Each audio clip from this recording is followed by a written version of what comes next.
করা হতো বিভিন্ন ছাত্রদের। তারা কত বছর শিক্ষা গ্রহণ করছে তার উপর ভিত্তি করে বিভিন্ন একটা এজের মাধ্যমে যে শিক্ষা গ্রহণটা করতো তাদেরকে বিভিন্ন নাম দেওয়া হয়েছিল এই সময়। ঠিক আছে, যেমন আমি প্রথমে যদি বলি কি বলছে বাসু, বাসু কাদের বলবো আমরা, যারা 24 বছর পর্যন্ত শিক্ষা গ্রহণ।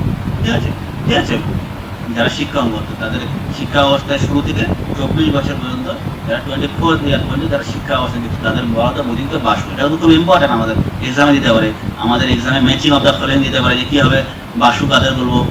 তাদের এজটা লাগিয়ে দিতে পারে যে কি হবে কোন ছাত্রদের না বাসু বলবো, তাদের এজটা কতটা, এটা কিন্তু আমাদের ইম্পর্টেন্ট আছে।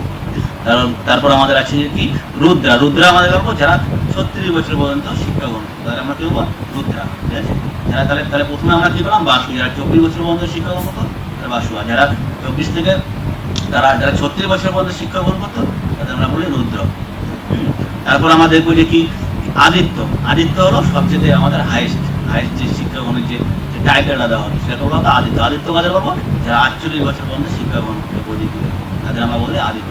তাহলে এই তিনটা আমরা মেনলি আমরা কি দেখলাম বসু, রুদ্র আর আদিত্য, এই তিন রকমের আমরা ছাত্ররা আমরা পরিচয় পাই এই বৈদিক যুগে। ঠিক আছে, তারপর আমরা দেখবো বৈদিক যুগে আমরা কিছু আমরা শিক্ষক আছি, যারা শিক্ষকদের আমরা প্রকারভেদ আমরা দেখতে পাই। ঠিক আছে, যেমন শিক্ষক টিচার যে ছিল তাদের কোন রকমের টিচার কোন কোন টিচিং করা হতো এই সময়। তার প্রথম যে আমাদের যে টিচারের নাম পাই আমরা এই সময়কার সেটা হলো আচার্য। তার আচার্য কাদের পাবো, আচার্য হলো এমন একজন শিক্ষক যিনি শিক্ষকদের যিনি ছাত্রদের পড়াতেন উইদাউট ফি, মানে কোনো পয়সা ছাড়াই, মানে যেটাকে আমরা বলি ফ্রি কস্টে যেটাকে বলি। হ্যাঁ, এই যে তাদের বলো তো আচার্য, যারা কোনো তাদের কাছ থেকে যাদের যে ছাত্রদের কাছ থেকে কোনো ফি নিত না, উইদাউট মানি, পয়সা ছাড়াই যাদেরকে পড়ানো, এটা তাদের বলা হতো আচার্য বলি।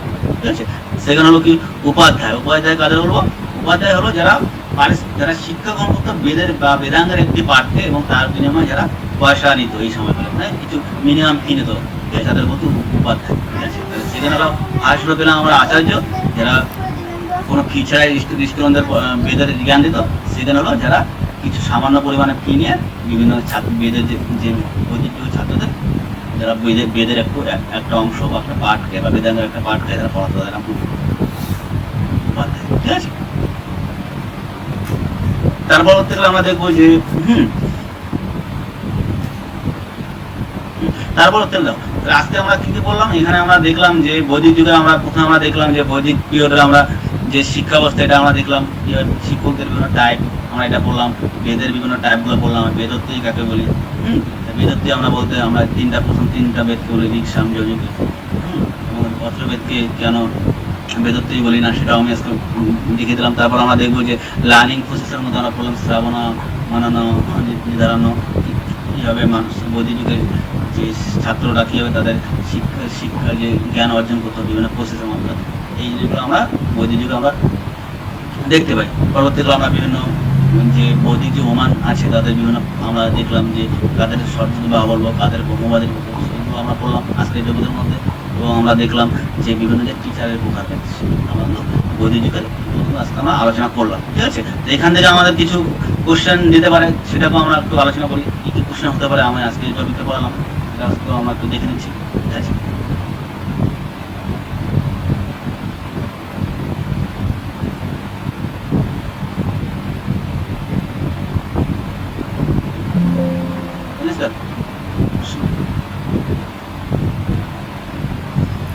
তাহলে এখান থেকে যদি আমরা কোশ্চেন আমরা যদি আসতে পারি যে বৈদিক যুগের শিক্ষার সর্বোচ্চ উদ্দেশ্য কি ছিল, এখানে আমাদের বলছে কর্মস্থান সৃষ্টি, মানে আমাদের কোনো জব ক্রিয়েট করতে পারি কিনা সেটা আছে এখানে। একটু স্ক্রিনটা একটু বড় করুন।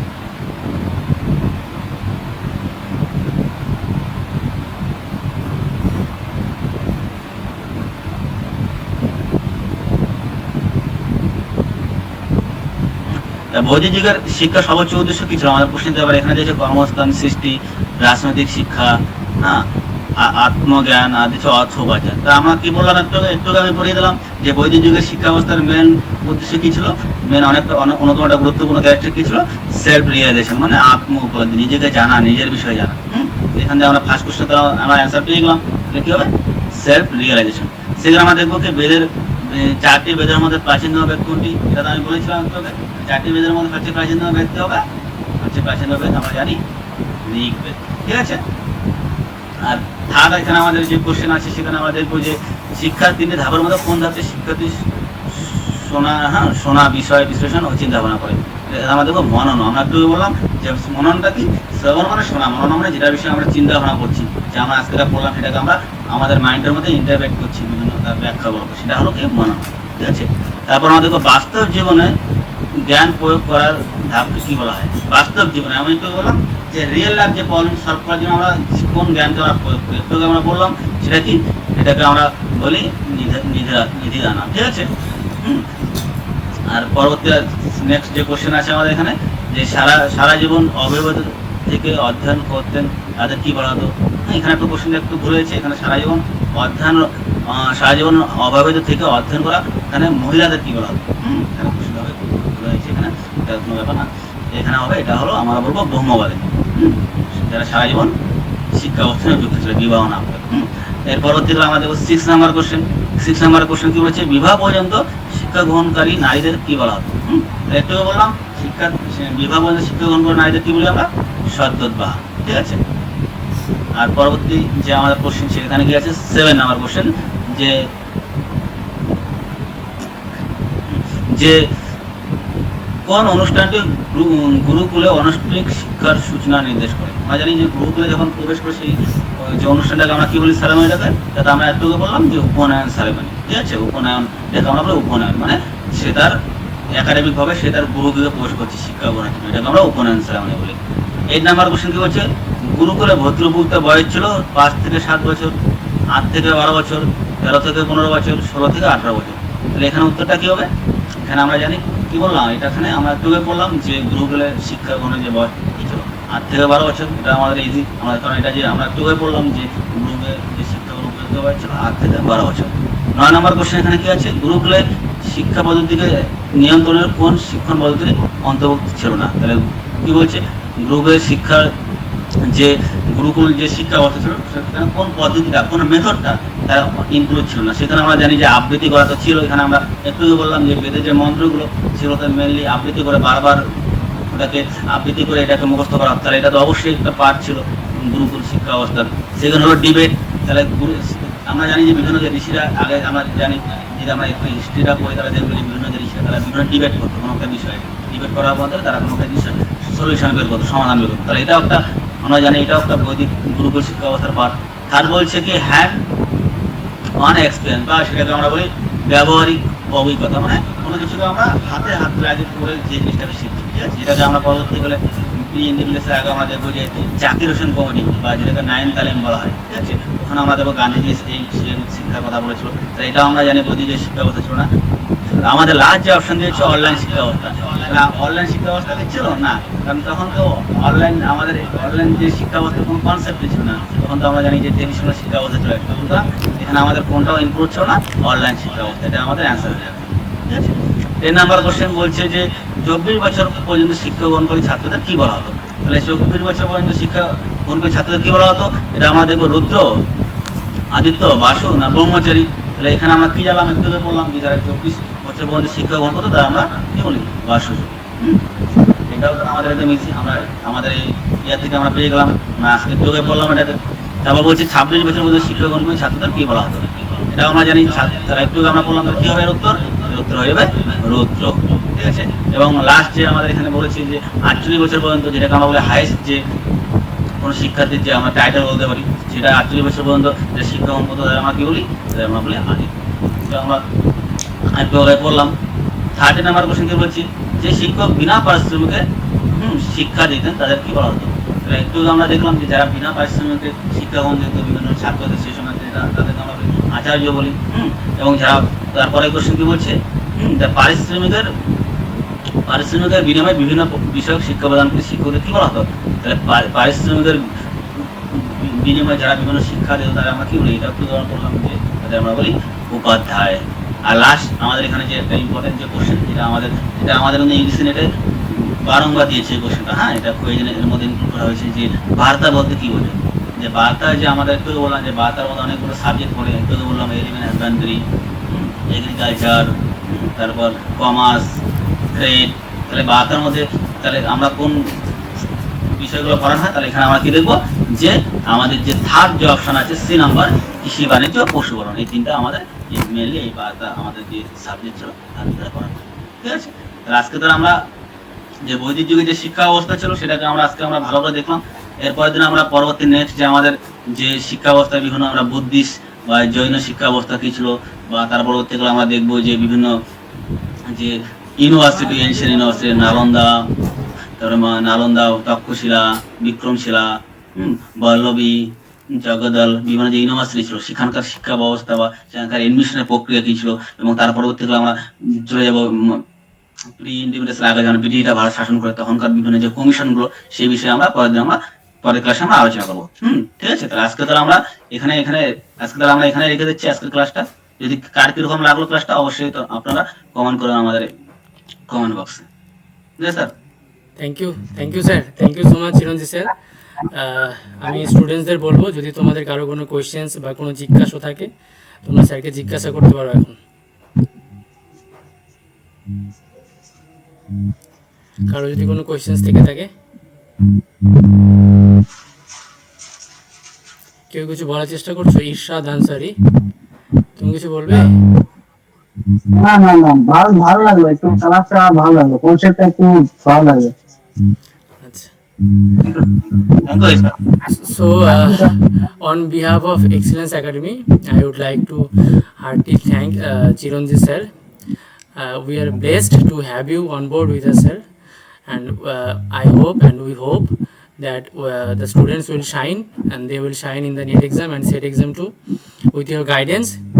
And an announcement from us to all of you, to the students, and that is that our paid batch that is going on, that is on a very few cost, very nominal cost.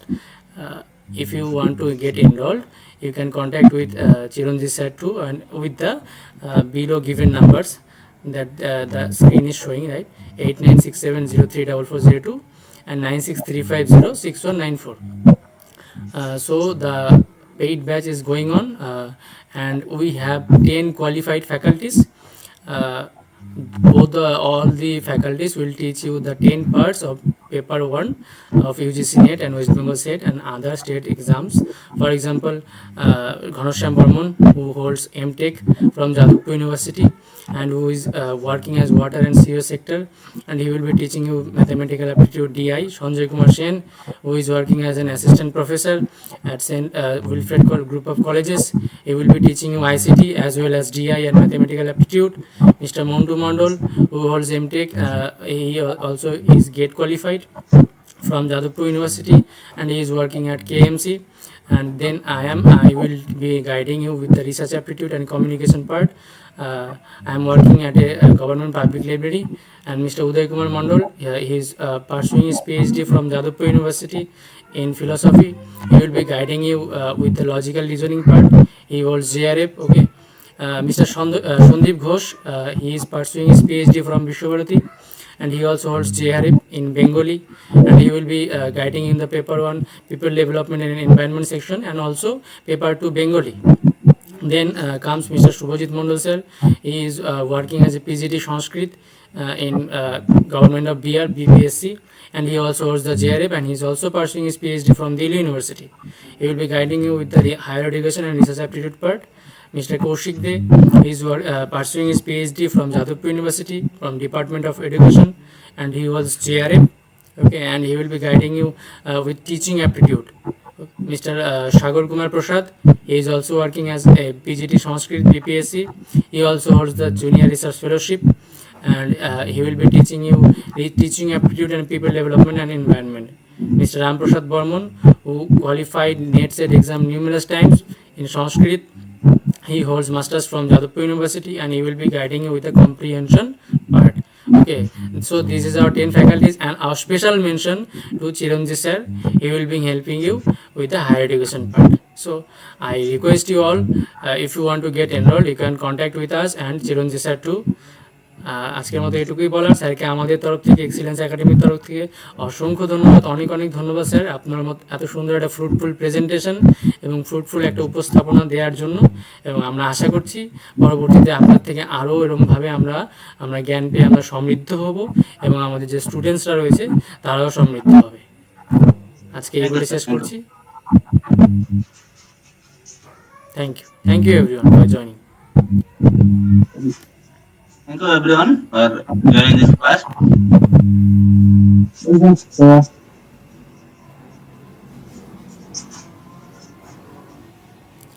Okay, we are closing the session. Thank you. যদি কারো কিছু বলার থাকে 1 মিনিটে বলতে পারো, নইলে আমরা ক্লোজ করে দিচ্ছি।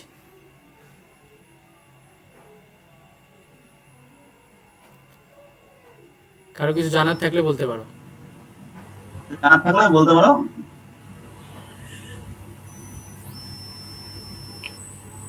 হ্যাঁ, আরেকটা অ্যানাউন্সমেন্ট আছে। তো তোমরা যারা আমাদের হোয়াটসঅ্যাপ কমিউনিটি এর সঙ্গে জয়েন করতে চাও, তো আমরা লিঙ্ক তোমাদের দিয়ে দিব। প্লিজ কাজী স্যার, আপনি একটু সেন্ড করে দিন গ্রুপে, চ্যাট বক্সে। হ্যাঁ, যারা এখানে আছেন তারা জয়েন করতে পারবেন। পিন করে দিচ্ছি। হোয়াটসঅ্যাপ কমিউনিটি আছে আমাদের পেপার 1, তো সেখানে আপনারা জয়েন করতে পারেন।